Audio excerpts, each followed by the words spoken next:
So I did my project on the learning objective of air pollution, climate change, and ozone depletion, so chapter 13.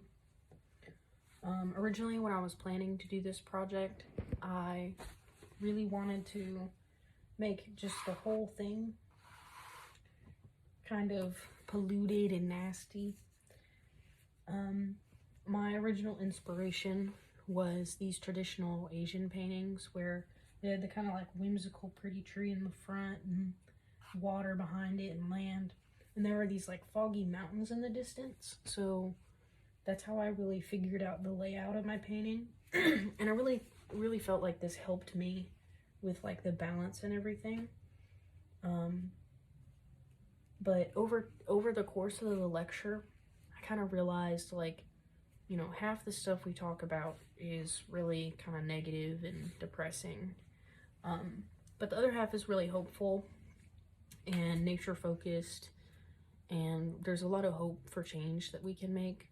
So I really want to just show that in my painting, because, you know, it's very much like split half and half of, you know, it's hard to look at, dark, depressing, but at the same time it's, you know, beautiful, and there are things we can do and there are things we need to do. Like we don't have a choice. So my objective and approach was to develop a painting that would show air pollution and the ways that we're polluting the world. At the time, I also really wanted to show the polluted water as well, but like I said, I decided against that. I would say the outcome I was definitely very satisfied with. I was a little nervous coming into this because I haven't painted in God knows how long. I was always pretty good at drawing and painting and stuff, but, you know, never like really technically good, at least with painting. I did art classes where we learned all the concepts of art, such as contrast, symmetry, asymmetry, focus, movement, balance, all that type of stuff. And I would always hear it, and I would struggle to really apply it to my art.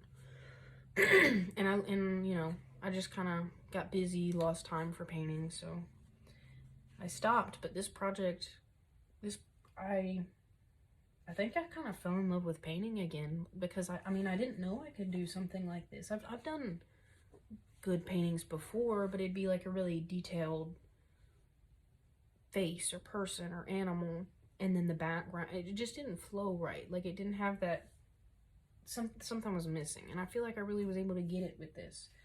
I was really ecstatic to see that I had actually listened in art class, apparently, and was able to apply the techniques of, you can see like movement in the smoke.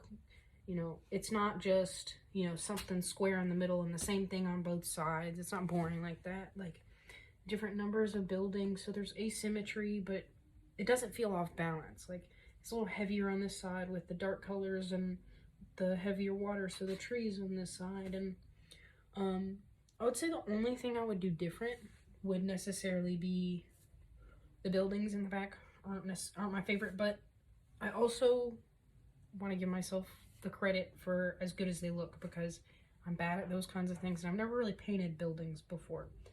I also wanted to try different kind of art styles with each painting, because I don't know if it kind of makes sense to somebody just randomly viewing it without me explaining, but I really liked the fact that it was like we're all contributing to this, like all different types. So this one kind of looks a little more like New York skyscrapery. Some of these even look kind of sci-fi. This one just, you know, the red blurring through. So I kind of liked that vibe of like, is it futuristic? Is it, you know, our future societies continuing to make the same bad decisions, and then like current different countries and nations adding to the air pollution. But overall, I'm like thoroughly satisfied. I would say the nature bit is my favorite, obviously, because that's kind of where I lean when I do art things. Or I'm gonna start painting again, which is exciting. I actually already started doing another thing as soon as I finished it. My thoughts on experience, I obviously thoroughly enjoyed it. For the learning outcome, the air pollution, I wanted to do all this smog and fog kind of. At the time I was trying to replicate the like foggy mountains, but I kind of wanted to go with clearer buildings because I wasn't really quite sure how to make those look like foggy in the distance. So I just kind of went with buildings and did as much like smoke and nastiness and kind of made them as dirty as I could look for some of them. And obviously the air going into the sky, and that's